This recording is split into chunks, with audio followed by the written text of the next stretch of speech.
আমরা মনে করি যে বিষয়টা পার্বত্য চট্টগ্রামের সমস্যাটা কখনোই পার্বত্য চট্টগ্রামের সমস্যাটা, এটা বাংলাদেশের সমস্যা। পার্বত্য চট্টগ্রাম বাংলাদেশের অবিচ্ছেদ্য অংশ এবং বৃহত্তর অংশ এবং গুরুত্বপূর্ণ অংশ। বাংলাদেশের নিরাপত্তা, গণতন্ত্র, মানবাধিকার এবং বাংলাদেশের যে বৈশিষ্ট্য, মুক্তিযুদ্ধ এবং গণতান্ত্রিক আন্দোলনের যে আকাঙ্ক্ষা, সেই আকাঙ্ক্ষার বাইরে না। অতএব পার্বত্য চট্টগ্রামকে সমস্যার সমাধান না করে বাংলাদেশের রাষ্ট্র, সংবিধান, গণতন্ত্র কোনো কিছুই নিরাপদ না। আমি এই আন্দোলনে এই বিশিষ্ট জনের সাথে সম্পৃক্ত হওয়ার ক্ষেত্রে নিজের যে ভাবনাটা আছে সেই ভাবনাটা এক লাইনে শেয়ার করতে চাই। আমি এটুকু বুঝেছি, আমি বাংলাদেশে বিশ্ববিদ্যালয়ে গত 30-40 বছর ধরে আছি। আমার কাছে যেটা মনে হয়েছে যে বাংলাদেশের যে গণতন্ত্র বিনির্মাণে, বাংলাদেশের যে মুক্তি সংগ্রাম থেকে আজ অবধি যে গণতন্ত্রের যে সংকট, সম্ভাবনা এবং সংগ্রাম, সেই সংকট, সম্ভাবনা এবং সংগ্রামের মধ্য থেকে পার্বত্য চট্টগ্রাম সবসময় একটা ফুটনোট হয়ে থেকে গেছে। এটা কখনোই মেইন স্ট্রিমে আসেনি। পার্বত্য চট্টগ্রামের সমস্যাটা একটা বিশেষ সমস্যা হিসাবে মুক্তিযুদ্ধ উত্তরকালীন সময়ে এবং তার পরবর্তীতে দীর্ঘ গণতান্ত্রিক সংগ্রামের মধ্যেও এটা বিচ্ছিন্ন থেকেছে। আমরা অনেক সময় সেটাকে সম্পৃক্ত করার চেষ্টা করেছি। সৌভাগ্যের বিষয় হচ্ছে 75 পরবর্তীতে সামরিক শাসন চলাকালেও এই বিষয়টা নিয়ে সেই সময় দায়িত্বশীল যে সামরিক প্রশাসকগণ ছিলেন, রাষ্ট্রীয় নেতৃবৃন্দ ছিলেন, তারা কিন্তু এই 85 সাল থেকে একটা দীর্ঘমেয়াদী সংলাপ চালিয়েছেন এবং সেই সংলাপের পরবর্তী ধারাবাহিকতায় রাজনৈতিক দল যে ক্ষমতায় আসে 91 সালে ক্ষমতায় আসে, পরবর্তীতে 96 সালে ক্ষমতায় আসে, ধারাবাহিক আলোচনার মধ্য দিয়ে এখানে একটা সমঝোতা, আমি চুক্তি যেটাকে আমরা শান্তি চুক্তি নামে অভিহিত করছি, সেটা এই চুক্তিটা সম্পন্ন হয়েছে। এই চুক্তির যে বিষয়টা বলা হয় না সেটা হচ্ছে যে এই চুক্তিটা কি করেছে? এই চুক্তিটা করেছে পার্বত্য চট্টগ্রামের জনগণের অধিকারগুলোকে এবং সেখানে একটা রাজনৈতিক ব্যবস্থা, যেটাকে আমরা বলি সিভিল প্রশাসনিক ব্যবস্থা প্রতিষ্ঠা করা, বিশেষ বৈশিষ্ট্য দিয়ে প্রতিষ্ঠিত করা এবং সেখানকার যে অন্যায়, ভূমি বিরোধ সহ অন্যান্য বিষয়গুলা, মানবাধিকার বিষয়গুলোকে অ্যাড্রেস করা এবং ক্ষতিগ্রস্তদেরকে পুনর্বাসন করা, যারা বাস্তুচ্যুত হয়েছিল তাদের পুনর্বাসন করা, যারা সশস্ত্র সংগ্রাম করেছিল তাদের ক্ষমা করা, পুনর্বাসন করার উদ্যোগ। এই তো চুক্তি এবং সেখানে একটা প্রশাসনিক ব্যবস্থা করা হয়েছে। কিন্তু এখানে কিন্তু ভুলে যাওয়া হচ্ছে, এখানে বরাবরই ভুলে যাওয়া হয়েছে যে এই চুক্তির আরেকটা যে ওইখানে যে পক্ষ আছে, যারা ওইখানে নীরব পক্ষ, সেটা হচ্ছে যে বৃহত্তর বাঙালি জনগোষ্ঠী, যাদের একটা বড় অংশ যুদ্ধকালীন সময়ে সেখানে পুনর্বাসন করা হয়েছে। আজকে চুক্তি বাস্তবায়ন না করার ফলে আজকে শুধুমাত্র পাহাড়ি আদিবাসীরাই সেখানে নাগরিক, মানবিক সংকটের মধ্যে আছে তা না, সেখানে সমগ্র জনগোষ্ঠী আজকে, সেখানে বাঙালি হোক, আদিবাসী, পাহাড়ি, সমস্ত জনগোষ্ঠী এখানে ধারাবাহিকভাবে এই এত বছর ধরে, 28 বছর ধরে যে আশা করেছিল যে এখানে একটা সমাধান হবে, একটা স্থায়ীভাবে রাজনৈতিক সমাধান ঘটবে, সশস্ত্র পর্যায় থেকে রাজনৈতিক সমাধান, সেটা হয় নাই। শুধুমাত্র পাহাড়িরাই ওইখানে বঞ্চিত না, বাঙালিরাও যারা আছে, এই সমাধান না হওয়ার কারণে তারাও কিন্তু বঞ্চিত হয়ে আছে। ফলে এখানে একটা দীর্ঘদিন ধরে যেটা বিষয়টা অবহেলা করা হচ্ছে সেটা হচ্ছে সংঘাতটাকে জিয়ে রাখা হয়েছে এবং মানুষের নাগরিক, আদিবাসীদের তো নাগরিক অধিকার হরণ করা হয়েছে, পাশাপাশি ওইখানে অন্যান্যরা যারা আছে তাদের নাগরিক মানবিক অধিকারগুলো প্রতিনিয়ত হরণ করা হচ্ছে এবং তারাও একটা বৃহত্তর সংকটে রয়েছে। আমরা কি চাচ্ছি? আমরা যারা আন্দোলন করেছি আমাদের পরিচয়টা বলেছেন, আমরা এখানে বাংলাদেশের বৃহত্তর বাঙালি সমাজ, নাগরিক, বুদ্ধিজীবী, পেশাজীবী, ছাত্র, শ্রমিক, ছাত্র, কৃষক মিলে এই আন্দোলনটা বাঙালিদের পক্ষ থেকে, বাঙালিদের উদ্যোগ থেকে এই আন্দোলনটা করছি। কেন করছি?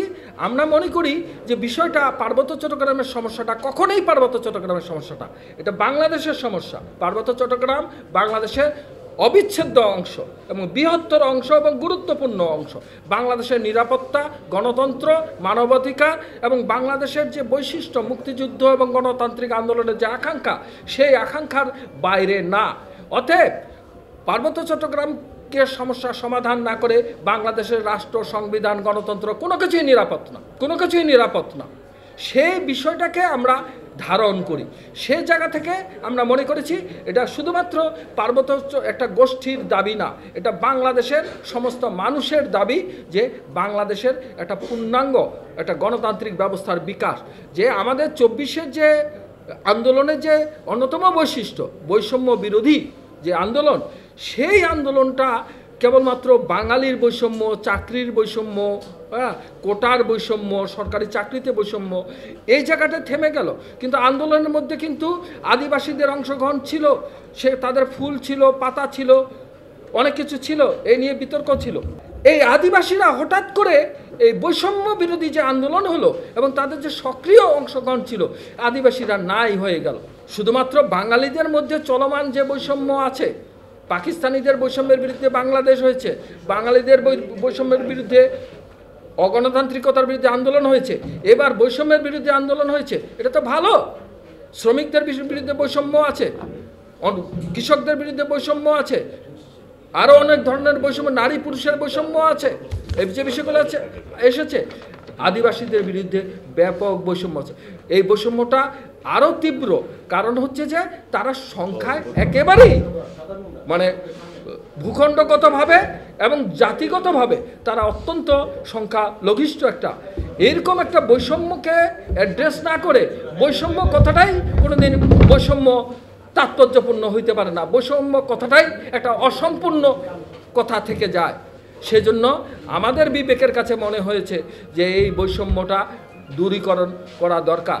আমরা এখানে, আমি বেশি কথা আর বলবো না, আমরা এখানে একটা জাতীয় ঐক্য চাই।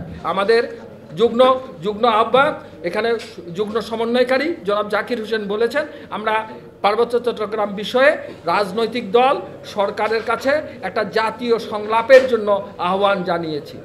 এবং পাশাপাশি সামনে আমরা এমন একটা মুহূর্তে, গণতন্ত্র বাংলাদেশের রাজনৈতিক সংকট উত্তরণের একটা ক্রান্তিকাল মুহূর্তে রয়েছি। আমি এটা আর বিস্তারিত ব্যাখ্যা করব না। আপনারা জ্ঞানী, আপনারা বিশিষ্টজন, আপনারা বাংলাদেশের মুখপত্র, আপনারা সমস্ত জাতির মুখপত্র, মুখচ্ছবি, আপনারা এই জিনিসগুলো তুলে ধরেন, আপনারা ভালো জানেন, ভালো বুঝেন। সেহেতু যে এই যে দাবিটা তোলা হয়েছে যে একটা জাতীয় ঐক্য এবং এই ক্রান্তিকালীন সময়ে যে সামনে নির্বাচন, যেদিনেই নির্বাচন হোক না কেন, সেই নির্বাচনে বিভিন্ন নতুন রাজনৈতিক দল হয়েছে, পুরাতন রাজনৈতিক দল রয়েছে। আমরা নতুন রাজনৈতিক বন্দোবস্তের ব্যবস্থার কথা বলছি।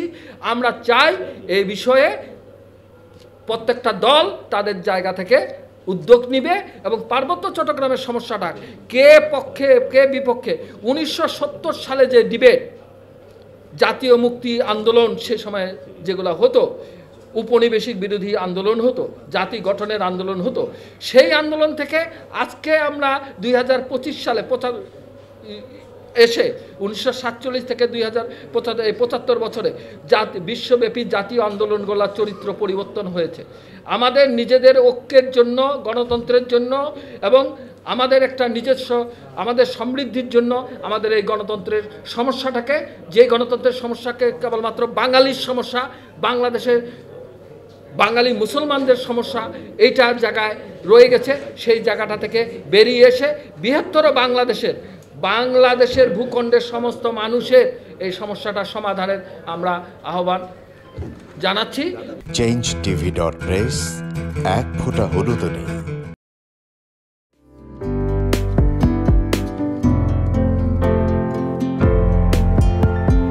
পহেলা জানুয়ারি 2025 ইউটিউব জার্নালিজমের অগ্রদূত changetv.press 6 বছর পেরিয়ে পা রাখলো গর্বিত সাথে।